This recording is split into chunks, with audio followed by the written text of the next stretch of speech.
Good evening, Julie. I'm Kristen Howitt, and this is my interview and profile assignment. The company that I've chosen to interview with is the Alberta Gaming and Liquor Commission. So without further ado, let's go to Part A. Part A, question number 1. Why did you choose this job or company? What experience do you have that qualifies you for this job? Well, I have recently worked with the AGLC on a temporary basis. I love the corporate values of integrity, respect, collaboration, and innovation that AGLC embodies. I have over 12 years of administrative experience. Notably, I have several years of experience working in unionized and federally regulated organizations. I possess strong attention to detail and organizational skills, and I'm familiar with AGLC policies and procedures. Question number 2. What is your greatest accomplishment? What is something you have done that you are proud of? My greatest professional accomplishment was when I worked at Northwest College. I received a Learner Center Sharing Award for the work that I did with students with disabilities. And that was kind of a cool moment for me, being recognized for my work. I'm very proud of the work that I did at Northwest as an alternate format specialist. It was very rewarding to record my voice reading novels and exams, etc., and have students thank me for my hard work because it helped them to learn. I think there's no better feeling than knowing that you made a difference, and better yet, that you help someone learn. Learning is very important to me. Question number 3. Have you ever had a conflict with a supervisor or coworker? How did you deal with it? Unfortunately, I have had an experience with conflict with a coworker. One morning, a coworker approached me at my desk and asked me why I hadn't done my share of a presentation that we were collaborating on to present at a meeting the next day.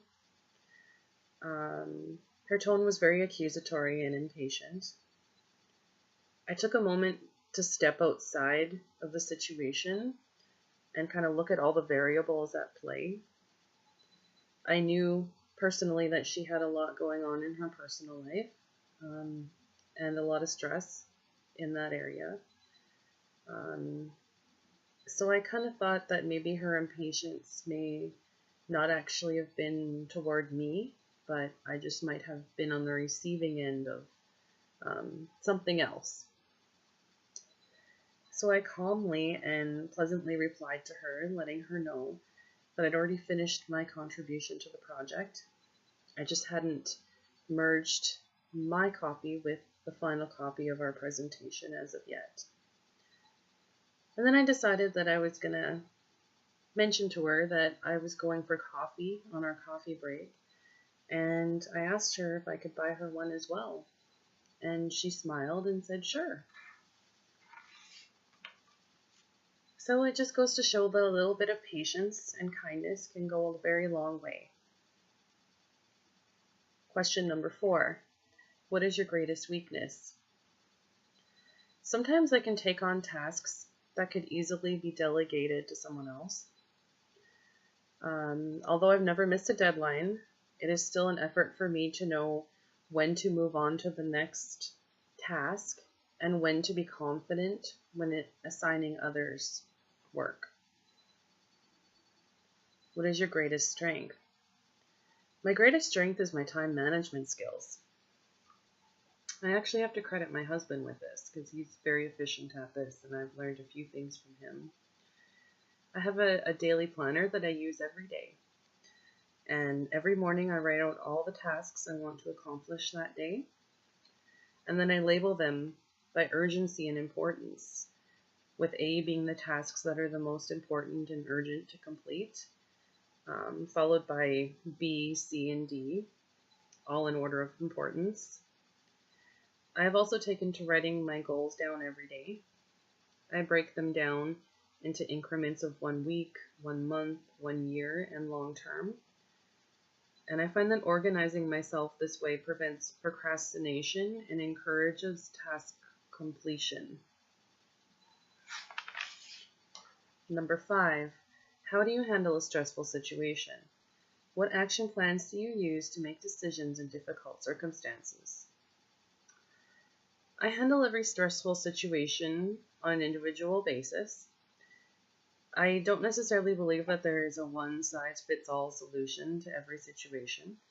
However, I choose how I'm going to react. The first thing I do is to focus on keeping calm and rational. I like to follow Greg McKeown's advice, which is take a deep breath, get present in the moment, and ask yourself, what is important this very second? Then I focus on what I can do and not what I can't do. Part B. I would like to take a couple of moments just to ask a couple of questions of you, the interviewer. Question number 1. What does a typical day in this role look like? And question number 2. What do you like about working at the Alberta Gaming and Liquor Commission? Question 3. What motivates you? What makes you want to come to work every day? At this time, I'd like to personally thank you for taking the time to watch this video. I know at times it could have been painful. I hope I was able to give you an idea of who I am and what I'm about. And if you would like to further investigate me, please feel free to view my professional profile on LinkedIn. Thank you and have a great day.